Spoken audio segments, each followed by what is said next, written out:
رحیم الحمد للہ رب العالمین الصلاۃ والسلام علی سید الانبیاء والمرسلین وعلی آلہ واصحابہ اجمعین اما بعد۔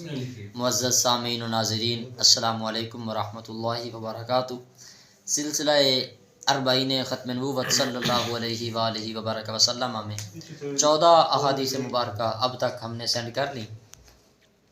آج انشاءاللہ العزیز 15ویں حدیث پاک ہم پڑھیں گے، اور اس حدیث پاک کو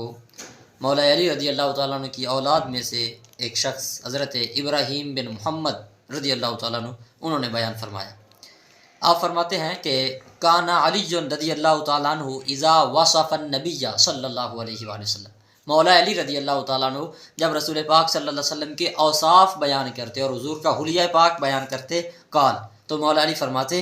بین کتفیہ خاتم النبوۃ وہو خاتم النبیین، حضور کا حلیہ بیان کرتے ہوئے مولا علی رضی اللہ تعالیٰ نے فرمایا کہ رسول پاک صلی اللہ علیہ وسلم کے دو کندھوں کے درمیان میں مہر نبوت تھی، اور رسول پاک صلی اللہ علیہ وسلم خاتم النبیین ہیں۔